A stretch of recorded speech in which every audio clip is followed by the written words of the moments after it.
कौरवों का कपट। खांडव वन के दहन के समय अर्जुन ने मैं दानव को अभयदान दे दिया था। इससे कृतज्ञ होकर मैं दानव ने अर्जुन से कहा, हे कुंती नंदन, आपने मेरे प्राणों की रक्षा की है, अतः आप आज्ञा दें, मैं आपकी क्या सेवा करूं? अर्जुन ने उत्तर दिया, मैं किसी बदले की भावना से उपकार नहीं करता, किंतु यदि तुम्हारे अंदर सेवा भावना है तो तुम श्री कृष्ण की सेवा करो। मयासुर के द्वारा किसी प्रकार की सेवा की आज्ञा मांगने पर श्री कृष्ण ने उससे कहा, हे दैत्य श्रेष्ठ, तुम युधिष्ठिर की सभा हेतु ऐसे सभा भवन का निर्माण करो जैसा कि इस पृथ्वी पर अभी तक न निर्मित हुआ हो। मयासुर ने श्री कृष्ण की आज्ञा का पालन करके एक अद्वितीय भवन का निर्माण कर दिया।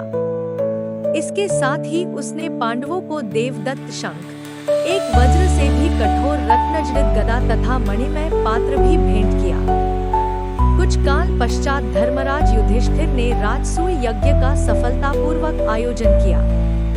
इस यज्ञ के आयोजन के पहले ही भीम द्वारा जरासंध का एवं यज्ञ के दौरान श्री कृष्ण द्वारा शिशुपाल का वध हुआ। यज्ञ के समाप्त हो जाने के बाद भी कौरव, दुर्योधन आदि अन्य भाइयों के साथ युधिष्ठिर के अतिथि बने रहे। एक दिन दुर्योधन ने मैं दानव के द्वारा निर्मित राजसभा को देखने की इच्छा प्रदर्शित की, जिसे युधिष्ठिर ने सहर्ष स्वीकार किया। दुर्योधन उस सभा भवन के शिल्पकला को देखकर आश्चर्यचकित रह गया।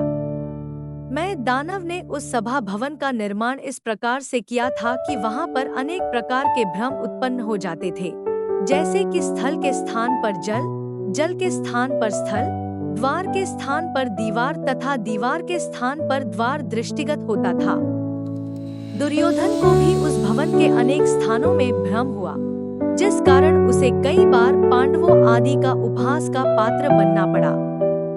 यहाँ तक कि उसका उपहास करते हुए द्रौपदी ने यह भी कह दिया कि अंधों के पुत्र अंधे ही होते हैं। दुर्योधन अपने उपहास से पहले से ही जला भुना था, किंतु द्रौपदी के कहे गए वचन उसे शूल से भी अधिक चुभन दे रहे थे। हस्तिनापुर लौटते समय शकुनी ने दुर्योधन से कहा, भांजे, इंद्रप्रस्थ के सभा भवन में तुम्हारा जो अपमान हुआ है, उससे मुझे अत्यंत दुख हुआ है।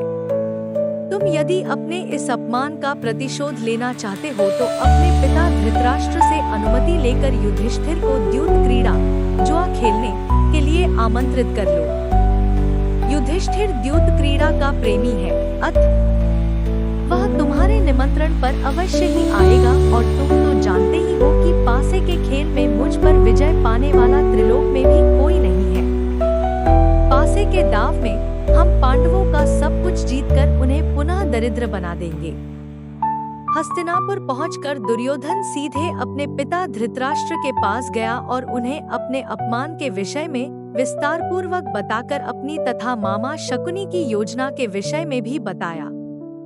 उसने युधिष्ठिर को द्यूत क्रीड़ा के लिए आमंत्रित करने की अनुमति भी मांगी।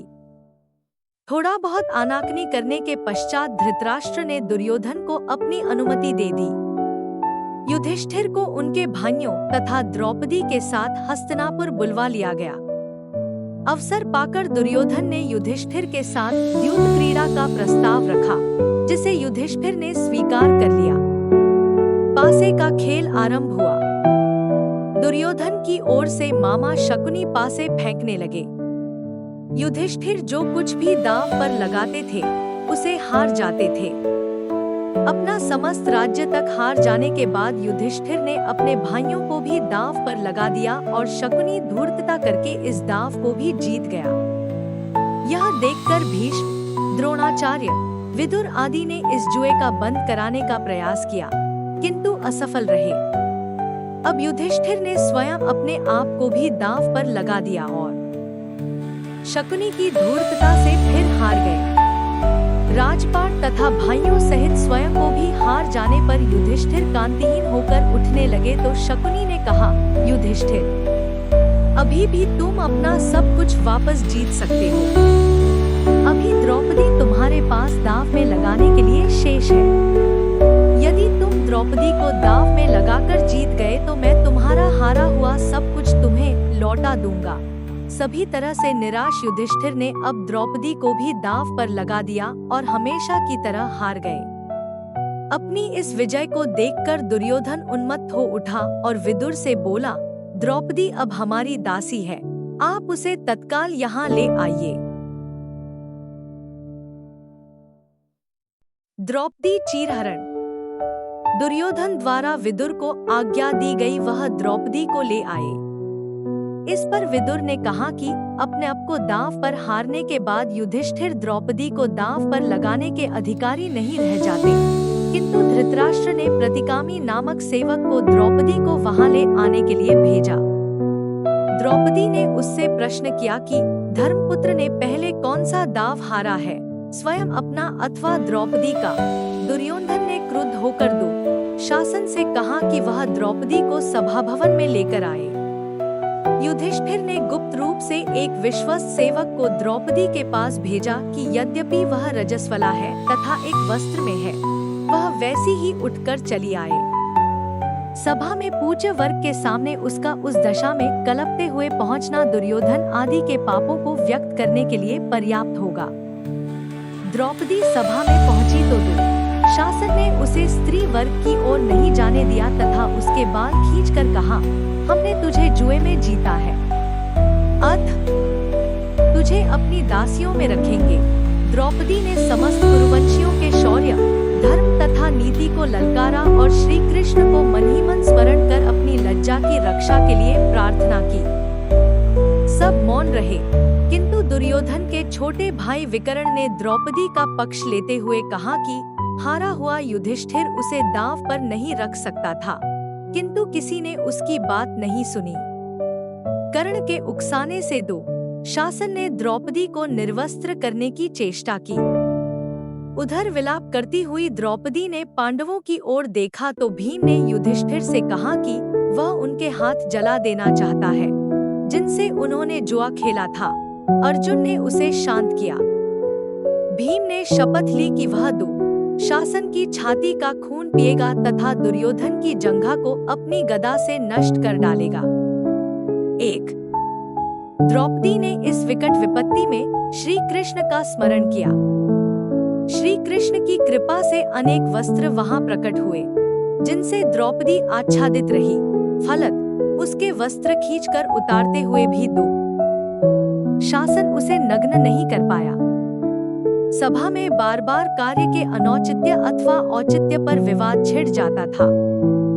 दुर्योधन ने पांडवों को मौन देखकर द्रौपदी को दांव में हारे जाने की बात उचित है अथवा अनुचित, इसका निर्णय भीम, अर्जुन, नकुल तथा सहदेव पर छोड़ दिया। अर्जुन तथा भीम ने कहा कि जो व्यक्ति स्वयं को दांव में हार चुका है, वह किसी अन्य वस्तु को दांव पर रख ही नहीं सकता था।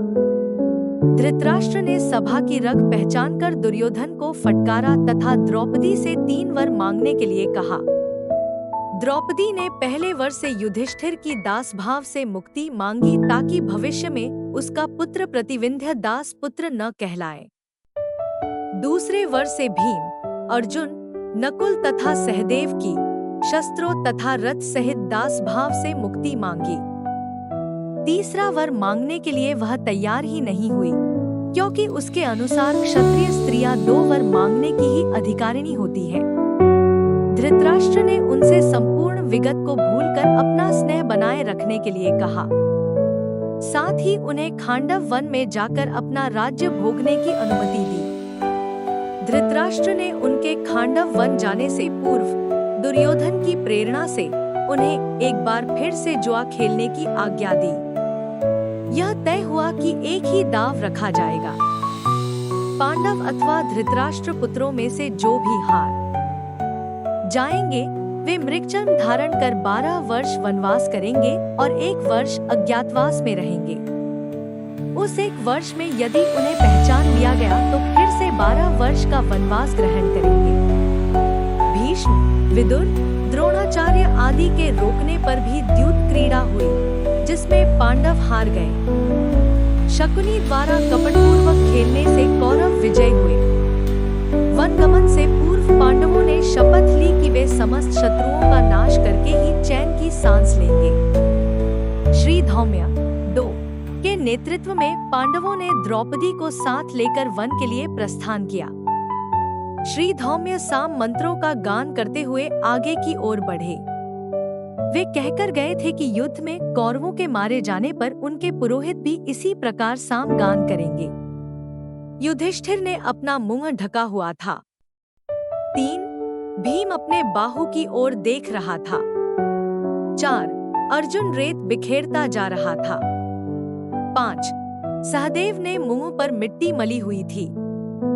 6 नकुल ने बदन पर मिट्टी मल रखी थी। 7 द्रौपदी ने बाल खोले हुए थे, उन्हीं से मुंह ढककर विलाप कर रही थी।